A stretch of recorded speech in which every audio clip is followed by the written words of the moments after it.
হরিপুর গ্রামে সুজন সখী নামে দুজন দম্পতি বসবাস করত তাদের 12 বছরের ছেলে সুদীপকে নিয়ে। তাদের বাড়ির পাশেই একটা পরিত্যক্ত শ্মশান ছিল, যেখানে দিনের বেলাও কেউ যেত না। তবে একদিন বাবা সুদীপ, কোথাও যেন যাস না। তোর বাবার মাঠ থেকে ফিরে আসার সময় হয়েছে। না মা, আমি এখন খেলতে যাব। খেলাটা পরে হবে। এই ভর দুপুরবেলা কোথায় খেলতে যাবি শুনি? এখন ঘরে আয়, বিকেলে খেলতে যাস। না না মা, আমি আমি আমি বন্ধুদের সাথে খেলতে যাব। বাবা এমন করে না। সেই সময়ে সুজন মাঠ থেকে বাড়ি ফিরে আসে।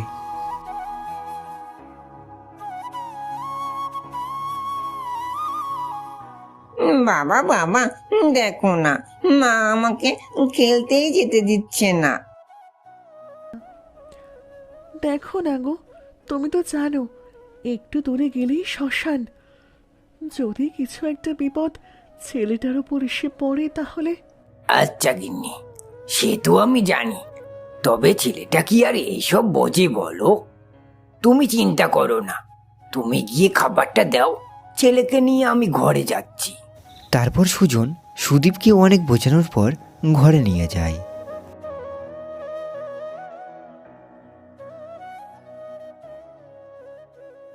শোনো বাবা, আমি একটু বিশ্রাম করে মাঠে যাব, তবে তুই আমার সাথে একটু যাবি? না গো, ছেলেকে ওই পথের দিকে নিয়ে যেও না। সুদীপ আমার সাথেই থাক বরং। হ্যাঁ বাবা, আমি তোমার সাথে যাব। মাঠ দেখতে আমার অনেক ভালো লাগে। তাহলে এখন আমার সাথে চটপট খেয়ে নে তো দেখি বাবা। খাওয়া দাওয়া শেষ করার পর সুদীপকে নিয়ে সুজন মাঠের দিকে যায়।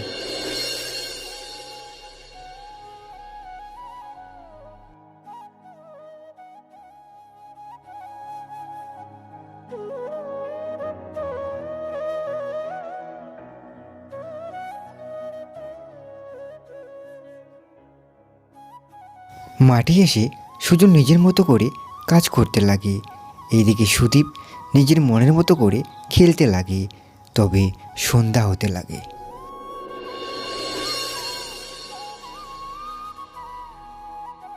এই যে বাবা সুদীপ, তুই বরং বাড়ির দিকে এগিয়ে যা, আমি একটু পর কাজটা শেষ করে বাড়ি ফিরছি। হ্যাঁ, ঠিক আছে বাবা। সুদীপ বাড়িতে ফিরতে ফিরতে সন্ধ্যা হতে লাগে। পরিত্যাগ শ্মশানের কাছে আসাতেই তার শরীরে একটা তীব্র বাতাস অনুভব করে এবং তার মনে হতে থাকে কেউ যেন তার পিছু নিচ্ছে। তবে ভয়ে দিশাহারা হয়ে ছুটতে লাগে সুদীপ, কিন্তু শেষ রক্ষা আর হয় না। বাড়িতে গিয়ে জ্বরে ভুগতে থাকে।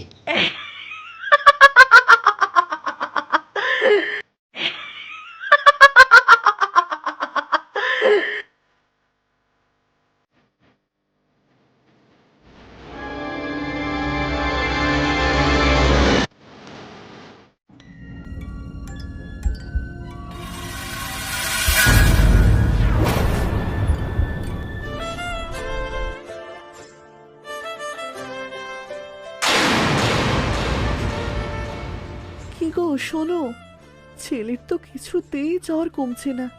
তুমি বরং একটা কবিরাজ ডেকে নিয়ে এসো। আচ্ছা গিন্নি, তুমি সুদীপের কাছেই থাকো, আমি যাচ্ছি। কিছু সময় পর সুজন কবিরাজকে ডেকে বাড়িতে নিয়ে আসে। আচ্ছা, এই জ্বর কবে থেকে শুরু হয়েছিল? কবিরাজ মশাই, ছেলে তো অনেক সুস্থ ছিল, হঠাৎ রাত থেকে, তবে জ্বর কিছুতেই আর কমছে না। সব কিছু জানার পর কবিরাজ মশাই সুদীপকে দেখতে লাগে। এই যে সুজন, ছেলের জন্য একটা ওষুধ দিয়ে গেলাম, ওই ওষুধটা তোমার গিন্নিকে বেটে খাইয়ে দিতে বলবে। আচ্ছা সুজন, তাহলে আজকে আমি আসি।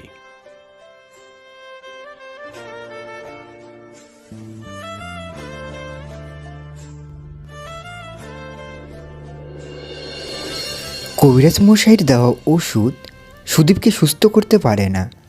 অবশেষে সুদীপ মারা যায়।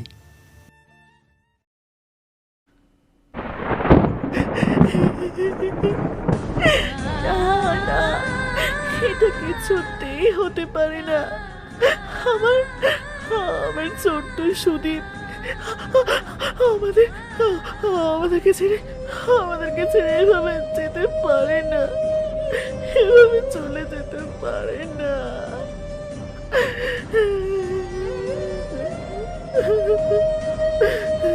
কি গো তুমি একটা কিছু করো না। আমি আমি আমি কি করব গিন্নি? আমার যে সব হাত পা বাঁধা।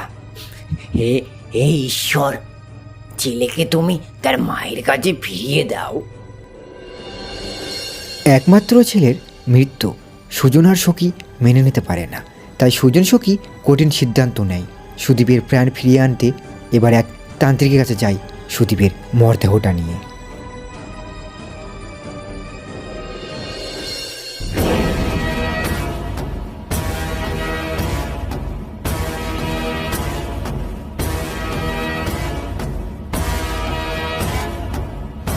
সাধু বাবা, ও সাধু বাবা, সাধু বাবা, আপনি তো অনেক শক্তিশালী।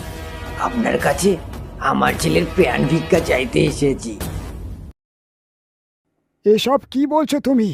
মরা মানুষ আর জীবিত অবস্থায় ফিরে আসে না। তোরা তোদের ছেলেকে শ্মশানে না নিয়ে গিয়ে তোরা আমার কাছে নিয়ে এসেছিস। দূর হ সব এখান থেকে। না সাধু বাবা, আমাদেরকে আপনি ফিরিয়ে দিতে পারবেন না। আমরা অনেক আশা নিয়ে আপনার কাছে এসেছি। আপনি যেটা বলবেন সেই অর্থ দিতে আমরা রাজি আছি। মূল্যর বিনিময়ে আমার ছেলের প্রাণ ফিরিয়ে নিতে চাই। আচ্ছা বেশ, তবে জীবিত হবে ঠিকই, কিন্তু তার শরীর হবে অর্ধেক শয়তানের আর অর্ধেক মানুষের। অনেক অর্থের লোভে তান্ত্রিক সুদীপের প্রাণ ফিরে দিতে রাজি হয়।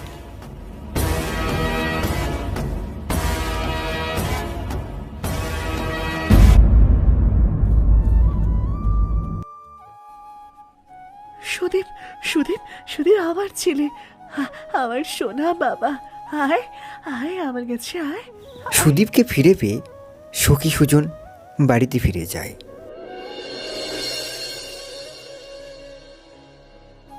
সুদীপের অর্ধেক দেহটাতে ফিরে আসে সেই শ্মশানের আত্মা।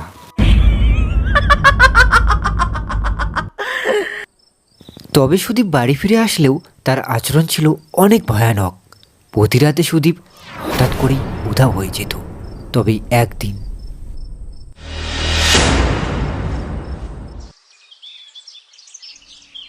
হ্যাঁ গো, ছেলের দিকে তাকালেই আমার ভয় করছে।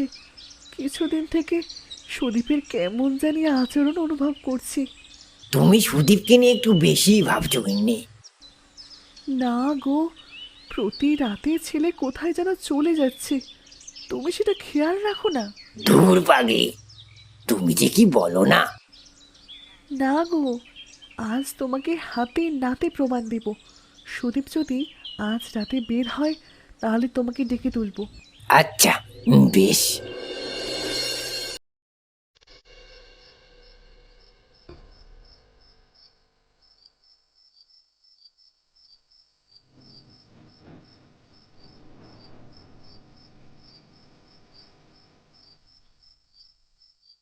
দেখো দেখো দেখো, এটা আমাদের ছেলে না?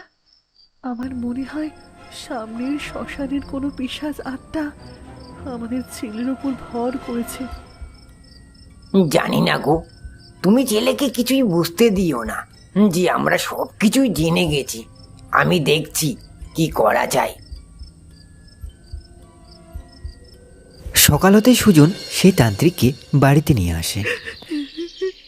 সাধু বাবা, সাধু বাবা, আমরা এমন ছেলে চাই না।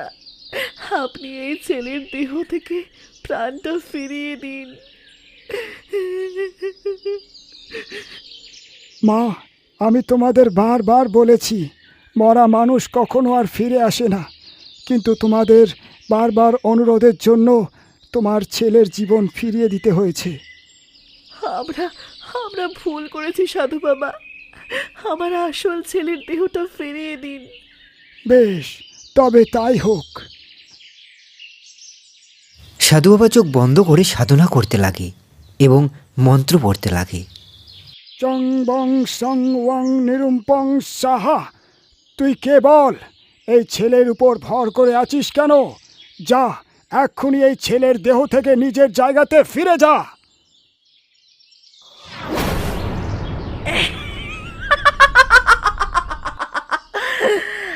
আমি এই ছেলের দেহ ছেড়ে কোথাও যাব না। এই ছেলেকে শ্মশানের বট গাছের ওই শয়তান আত্মা তোমাদের ছেলের উপর ভর করে আছে। তবে এই আত্মাকে মারতে গেলে তোমাদের কঠিন পরিস্থিতির মধ্যে পড়তে হবে। বলো বলো বলো সাধু বাবা, ছেলেকে বাঁচানোর জন্য আমি সব পরিস্থিতির মধ্যেই পড়তে রাজি আছি। বেশ, তবে এক্ষুনি যা ওই শ্মশানের মধ্যে এই শিশিটা নিয়ে গিয়ে সেই গাছের মধ্যে ছিটিয়ে দিবি।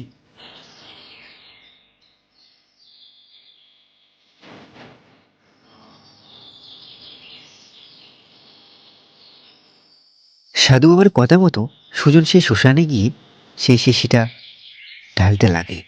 তবে সেই গাছটা দাউ দাউ করে আগুন জ্বলতে থাকে, সাথে আত্মা মারা যায়। সুদীপকে আবার আগের অবস্থায় ফিরে পায়। তারপর সুজন সখী সুদীপ সুখে শান্তিতে বসবাস করতে থাকে।